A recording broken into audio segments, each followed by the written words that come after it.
പുതിയൊരു വീഡിയോയിലേക്ക് സ്വാഗതം. അപ്പം ഞാൻ ഇന്നിപ്പോൾ പറയാൻ തോന്നുന്നു, ഞാൻ കുറേ ആയിട്ട് കാണുന്നതാണ് കേട്ടോ നമ്മുടെ നെജില ഷാൻ. മസ്രൂറ എന്നുള്ളായിരുന്നു ആ ചാനലിൻ്റെ പേര്. ഇപ്പോൾ അത് നെജില ഷാൻ എന്നാണ് ആക്കിയിട്ടുണ്ട്. അപ്പോൾ അവരുടെ കാര്യം പറയുകയാണെങ്കിൽ എനിക്ക് ഇഷ്ടമുള്ളൊരു ചാനലായിരുന്നു കേട്ടോ. ഒരു പാവപ്പെട്ട സ്ത്രീ റബ്ബർ പാല് വെട്ടിയെടുത്തിട്ട് 3 മക്കളെ കഷ്ടപ്പെട്ട് വളർത്തുന്ന, അങ്ങനെയായിട്ട് എനിക്ക് ഒരുപാട് ഇഷ്ടമുള്ളൊരു ചാനലായിരുന്നു അത്. ഞാനും അവരൊത്തിരി സപ്പോർട്ട് ചെയ്തിരുന്നു. പിന്നെയാണ് അവർ ഷാനിനെ വിവാഹം ചെയ്തതും പിന്നെ അവരുടെ ജീവിതത്തിൽ ഒത്തിരി പ്രശ്നങ്ങളൊക്കെ ഉണ്ടാവുന്നതായിട്ട് നമ്മൾ കാണുന്നവർക്കറിയാം. അപ്പോൾ അവർ ഉമ്മയും മക്കളൊക്കെ ആയിട്ട് നല്ലൊരു ചാനലായിരുന്നു അത്. അപ്പോൾ ഇപ്പോൾ ഇന്നലെ ഞാനൊരു വീഡിയോ കണ്ടപ്പോൾ ഒത്തിരി വിഷമം തോന്നിയിട്ടാണ്. എന്താണെന്ന് വെച്ചാൽ അവരുടെ വീഡിയോയിൽ ഇപ്പോൾ അവരുടെ ആ മൂത്ത മകള് ഇല്ല. ആ സ്ത്രീ പ്രഗ്നൻ്റ് ആണ്, പ്രസവിക്കാനായി തുടങ്ങിയിട്ടുണ്ട് തോന്നുന്നു. അപ്പോൾ ആ കുട്ടി CBSE സിലബസ് ആയിരുന്നു പഠിച്ചിരുന്നത്. ഇപ്പോൾ നോർമൽ സാധാ സ്കൂളിലാണ് ചേർത്തിട്ടുള്ളത്. ആ കുട്ടിക്ക് അവിടെ നിൽക്കുമ്പോൾ എന്തൊക്കെയോ സുരക്ഷാ പ്രശ്നങ്ങൾ കാരണം ഇപ്പം അതിൻ്റെ ഉമ്മയുടെ കൂടെ, അവളുടെ നെജിലയുടെ ഉമ്മയുടെ കൂടെയാണ് നിൽക്കുന്നത്. അപ്പോൾ എങ്ങനെയായാലും സ്വന്തം ഉമ്മയുടെ കൂടെ അല്ലേ നിൽക്കുന്നത്. അതാ ഓർത്തിട്ടെങ്കിലും ആ കുട്ടിയെ അവർ പറയുന്നത് കേട്ടാൽ നമ്മൾ ഞെട്ടിപ്പോകും. അതിനും ജീവിക്കേണ്ട ഈ സമൂഹത്തിൽ അത്തരത്തിലുള്ള വർത്താനാണ്, നുണ പറയുന്ന ഒരു കുട്ടിയായിട്ടൊക്കെയാണ് ആ കുട്ടീനെ അവർ പറയുന്നത്. അതിന് സ്കൂളിൽ പോകണ്ടേ, ആൾക്കാരുടെ മുഖത്ത് നോക്കണ്ടേ? എത്രയായാലും നമ്മൾ നൊന്ത് പ്രസവിച്ച ഒരു കുട്ടീനെ അങ്ങനെ പറയാൻ പാടുണ്ടോ? ഞാനതൊക്കെ കണ്ടപ്പോൾ ഈ കാലമൊക്കെ കഴിഞ്ഞു പോവും. ഇപ്പോൾ ആ കുട്ടിയുടെ ഉള്ളിലുണ്ടാവുന്ന ആ മുറിവുണ്ടല്ലോ, അതൊരിക്കലും ഉണങ്ങാത്തൊരു മുറിവായിരിക്കും. അതുപോലെ അവർ പറയുന്നുണ്ട്, പിന്നെ റഹീം എന്ന് പറഞ്ഞ ഉമ്മ ആരാണ് ചൂണ്ടിക്കാണിക്കുന്നതോ മക്കൾക്ക്, അതാണ് ഉപ്പ എന്നൊക്കെ പറയുന്നുണ്ട്. എത്രയായാലും അവരുടെ ഫസ്റ്റ് മാരേജിലുള്ള കുട്ടിയാണ് ഈ മസ്രൂറ. അപ്പോൾ അവർ പറയാണ്, പിന്നെ ഞാൻ കുറേ ആളുകളുടെ കൂടെ ലോഡ്ജുകളിൽ പോയി എന്നൊക്കെ എൻ്റെ ഉമ്മ പറഞ്ഞിട്ടുണ്ട്. ഇനി ഉമ്മ എന്തെങ്കിലും പറഞ്ഞെങ്കിൽ പറയട്ടെ. അവർ പറയാണ്, നിൻ്റെ ഉപ്പ അതാണെന്ന് ഉറപ്പുണ്ടോ എന്നൊക്കെ. അങ്ങനെയൊക്കെ പറയുമ്പോൾ ആ കുട്ടീനെ ഈ സമൂഹത്തിൻ്റെ മുന്നിൽ ഒരു തന്തയില്ലാത്ത കുട്ടിയെ പോലെ ആക്കിയിട്ടല്ല അവർ പറയുന്നത്.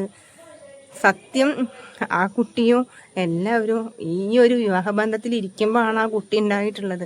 അതിൻ്റെ ഉപ്പായിട്ട് അംഗീകരിക്കുന്നുണ്ട്. പിന്നെ ഇവരെന്തിനാണ് ഇങ്ങനെയൊക്കെ പറയുന്നത്? മക്കളോട് ദേഷ്യം തീർക്കാൻ വേണ്ടി പറയുന്ന വാക്കുകൾ എന്താ പറയുക, അവർക്ക് ഒരിക്കലും മറക്കാൻ പറ്റാത്ത ഒരു മുറിവാക്കി മാറ്റുന്ന തരത്തിലുള്ളതാവരുത്. ഈ പ്രശ്നങ്ങളൊക്കെ തീരും അങ്ങനെ വിചാരിച്ച് ഇപ്പം കുട്ടി പഠിക്കട്ടെ, സ്വന്തം ഉമ്മയുടെ കൂടെ അല്ലേ എന്നുള്ളത് അങ്ങനെ വിചാരിക്കുക. പിന്നെ മക്കളെ വളർത്തിയതിൻ്റെ കണക്ക് പറയുന്നുണ്ട്.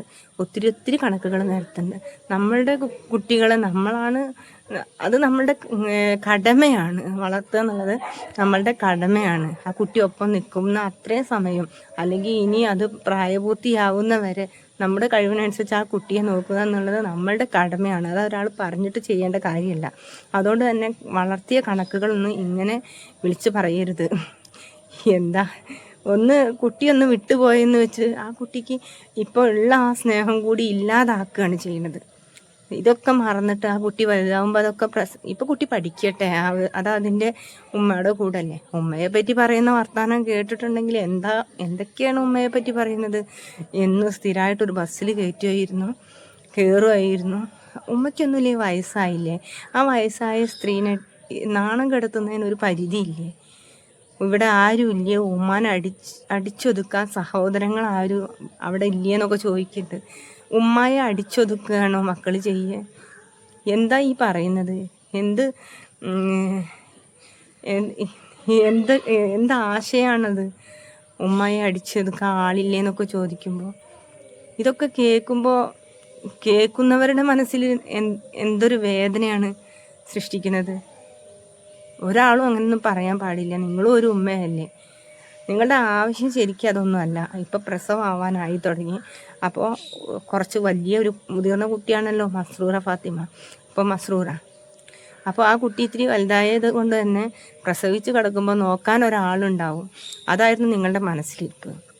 ഈ ഷാൻ എന്ന ആൾ അത്രയ്ക്കൊന്നും നല്ലതല്ലാന്ന് ആ കുട്ടി തന്നെ പറഞ്ഞില്ലേ. എപ്പോഴും നമ്മൾ പേരൻസ്, അമ്മമാർ നമ്മളുടെ മക്കളുടെ സേഫ്റ്റിക്ക് വേണ്ടിയിട്ട് ആണ് മുൻതൂക്കം കൊടുക്കേണ്ടത്. ഒന്ന് കെട്ടി അതൊഴിവാക്കി രണ്ടാമത് കെട്ടിയപ്പോൾ ആ കുട്ടി അയാളെ വാപ്പാന്ന് വിളിക്കേണ്ടി വന്നു. പിന്നെ 3ാമത് കെട്ടിയപ്പോൾ അതിനെ വാപ്പ വിളിക്കേണ്ടത്, ഇപ്പം 4ാമതും കെട്ടി. ഇങ്ങനെ മാറി മാറി ഇതാക്കുമ്പോൾ ആ കുട്ടിയുടെ എന്താ പറയുക, ആ കുട്ടിയുടെ മനസ്സിലിരിപ്പം എന്തായിരിക്കും ഇപ്പം നിങ്ങളോട്? അപ്പം കുട്ടി ഇപ്പം നിൽക്കണോടത്ത് നിന്ന് വളരട്ടെ, പഠിക്കട്ടെ. അതിന് വേണ്ടിയിട്ട് ഹെൽപ്പ് ചെയ്യാൻ വേണ്ടിയിട്ട് വന്നവരൊക്കെ എന്താ പച്ചത്തെറിയാണ് പറയുന്നത്. ഇതൊക്കെ നിർത്തണം ഇനി. എന്താ വെച്ചാൽ ആ കുട്ടി വളർന്നു വരികയാണ്. നിങ്ങളുടെ മനസ്സിൽ നന്മയുണ്ടെങ്കിൽ നിങ്ങൾ ആ കുട്ടിക്ക് വേണ്ടി എത്രത്തോളം ചെയ്തിട്ടുണ്ടോ അതൊക്കെ മനസ്സിലാക്കിയിട്ട് ആ കുട്ടി നിങ്ങളുടെ അടുത്തേക്ക് തന്നെ തിരിച്ചു വരും. ആ കുട്ടി നിങ്ങളുടെ മകൾ തന്നെയാണ്. ആ ഉള്ള സ്നേഹം ഒരിക്കലും കളയരുത്. ഈ ഉമ്മമാരെ ഇങ്ങനെയൊന്നും പറയരുത് കേട്ടോ. അത് വളരെ വേദന തോന്നി എനിക്കത് കേട്ടിട്ട്. ഒരു വയസ്സായ ഉമ്മയല്ലേ, എന്തൊക്കെയാണ് നിങ്ങളതിനെ പറയുന്നത്?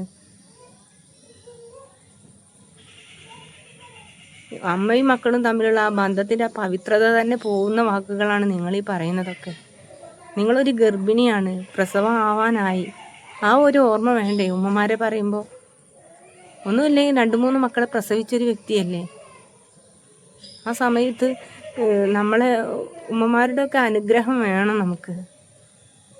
ഇനിയൊരു പ്രസവത്തിലേക്കാണ് പോകുന്നത്, ആ ഒരു ഓർമ്മയെങ്കിലും വേണ്ടേ? എന്തായാലും ഇത്തരം കടുത്ത വാക്കുകളൊന്നും ഉപയോഗിക്കരുത്. ഞാൻ ഇതോടുകൂടി നിങ്ങളുടെ ചാനൽ കാണുന്നത് തന്നെ നിർത്തി. ഞാൻ കണ്ടിരുന്ന ചാനലാണ് കേട്ടോ. ഞാൻ ആദ്യമായിട്ട് കണ്ടപ്പോഴൊക്കെ അന്ന് ആ ഷാജിയെ പറഞ്ഞിരുന്നല്ലോ, പിന്നെ എൻ്റെ ഉമ്മ തന്ന സ്ഥലത്താണ് ഞാൻ വീട് വെച്ചതെന്നൊക്കെ പറഞ്ഞിട്ട് നിങ്ങൾ വീഡിയോ ഇട്ടിരുന്നല്ലോ. ആ വീട് വെക്കാൻ വേണ്ടിയിട്ടുള്ള സഹായം ആൾക്കാർ ചെയ്തു.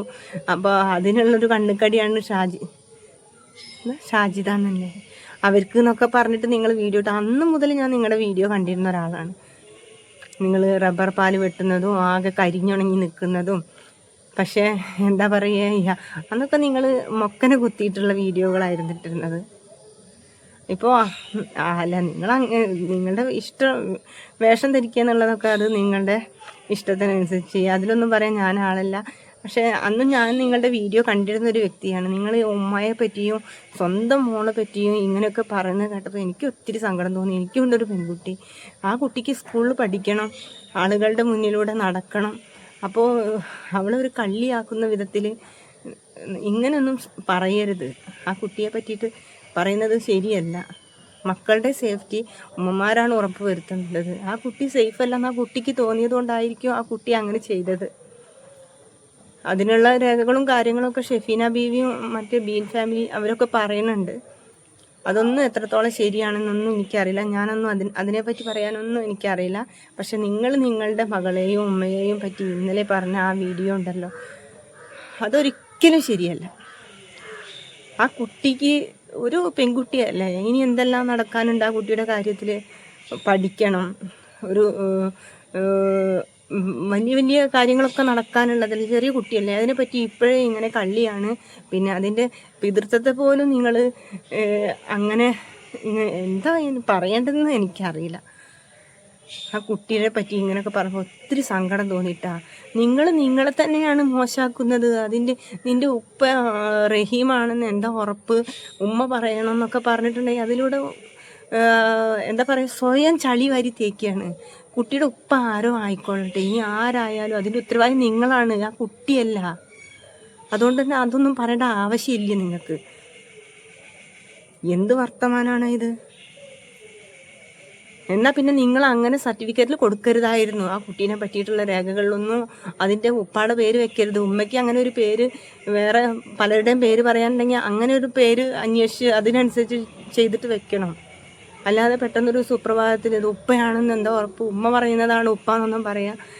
അതൊന്നും ഒരിക്കലും ഒരു ശരിയായ രീതിയല്ല. ഇനി നിങ്ങൾ പ്രസവിക്കുന്ന മക്കളെ പറ്റിയിട്ട് നിങ്ങളിങ്ങനെ പറയുമോ? ഇപ്പം നിങ്ങൾ ഷാനിൻ്റെ കൂടെ ബന്ധത്തിലിരിക്കുന്നത്, നാളെ ഒരു പക്ഷേ ഇനി ഷാനാണ് കുട്ടിയുടെ ഉപ്പാന്ന് നിങ്ങൾ പറയുമോ? എന്തായാലും ഈ പറഞ്ഞതിനോടൊന്നും എനിക്ക് തീരെ യോജിക്കാൻ പറ്റുന്നില്ല. ദയവ് ചെയ്ത് ഇങ്ങനെയൊന്നും വീഡിയോ ഇടാതിരിക്കുക. ഇങ്ങനെ വീണ്ടും വീണ്ടും പറഞ്ഞ ആ കുട്ടീനെ പ്രകോപിപ്പിച്ചിട്ട് നിങ്ങൾക്ക് ഒരിക്കലും ഒന്നും നേടാൻ പറ്റുന്നില്ല. കൂടുതൽ പറഞ്ഞ് കൂടുതൽ വഷളാവുക എന്നല്ലാതെ ആ കുട്ടി പിന്നെ നിങ്ങൾ ഒട്ടും സ്നേഹിക്കില്ല. അതിൻ്റെ അച്ഛനടക്കം പറഞ്ഞ സ്ഥിതിക്ക് എനിക്ക് തോന്നുന്നില്ല. ഒരു മക്കൾക്കും തിരിച്ചറിവ് വെച്ച ആ കുട്ടി ഇതൊക്കെ ഓർമ്മ ആ കുട്ടിക്ക് ഉണ്ടാവും. അത്യാവശ്യം വലിയ ഒരു കുട്ടിയാണല്ലോ, ഒരു 10 വയസ്സ് കഴിഞ്ഞല്ലോ. നിങ്ങളെ വെറുക്കേ ഉള്ളൂ. ഇനി നിങ്ങൾ എത്ര കരഞ്ഞിട്ടും കാലിട്ടടിച്ചിട്ടൊന്നും കാര്യമില്ല. ഇത്രയും മോശം വാക്കുകൾ ഉപയോഗിച്ച സ്ഥിതിക്ക് ആ കുട്ടിക്ക് ഇനി നിങ്ങളെ സ്നേഹിക്കാൻ പറ്റൂല. ഇനിയും കൂടുതൽ വഷളാക്കാതിരിക്കുക, അതാണ് നല്ലത്. ഒരമ്മമാരെ പറ്റിയിട്ടും ഒരു മക്കളും പറയാൻ പാടില്ലാത്ത വാക്കുകളാണ് നിങ്ങളിവിടെ പറഞ്ഞത്. നിങ്ങളുടെ ഉമ്മ പോലും മോശമാണെന്നാണ് നിങ്ങൾ പറഞ്ഞു വരുന്നത്. ഇതൊക്കെ ഇനി ഇങ്ങനെയൊക്കെ പറയാനുണ്ടെങ്കിൽ നിങ്ങളത് പേഴ്സണലായിട്ട് പറയാനെന്നല്ലാണ്ട് ഈ സമൂഹ മാധ്യമങ്ങളിൽ യൂട്യൂബിലൊന്നും, ഇത് യൂട്യൂബ് നിങ്ങൾക്ക് അങ്ങോട്ടും ഇങ്ങോട്ടും പട കൂടാനുള്ള സ്ഥലമാണോ? എല്ലാവരും ഇനി ഇതൊക്കെ കണ്ടു തന്നെയല്ലേ പഠിക്കുക. എന്തായാലും എനിക്ക് ഇത്രയൊക്കെ തന്നെ ആ വീഡിയോ കണ്ടപ്പോൾ പറയാൻ തോന്നിയത്. എനിക്ക് തോന്നിയത് പറഞ്ഞു. നിങ്ങളുടെയൊക്കെ അഭിപ്രായം എന്താണ്? ഇത് ഞാൻ ചോദിക്കുന്നത് എൻ്റെ പ്രേക്ഷകരോടാണ് കേട്ടോ. നിങ്ങൾ കണ്ടിട്ടുണ്ടോ വീഡിയോ? അപ്പോൾ ഞാനിനി എന്താ പറയുക, ഞാനിങ്ങനെ റിയാക്ഷൻ വീഡിയോ ചെയ്യുന്ന ആളല്ല. പക്ഷെ എനിക്ക് ഇന്നലെ ആ വീഡിയോ കണ്ടപ്പോൾ ആ കുട്ടിയുടെ ഉപ്പയാണെന്ന് നിനക്കെന്താ ഉറപ്പ്, നിൻ്റെ ചിലവുകളൊക്കെ ഞാനെല്ലടി എടുത്തെന്നൊക്കെ പറഞ്ഞാൽ അതിൻ്റെ ഉമ്മ അങ്ങനെയൊക്കെ ഒരു വീഡിയോ ഇട്ടപ്പോൾ എനിക്ക് വല്ലാത്തൊരു എന്തോ പോലെ തോന്നി. അതാണ് അപ്പം ഞാൻ വിചാരിച്ചതാണ് 2 വാക്ക് പറയണമെന്ന്. ഒരു ഉമ്മമാരും ഇത്രത്തോളം തരം താഴരുത്, എനിക്കതേ പറയാനുള്ളൂ. ഞാനും ഒരമ്മയാണ്.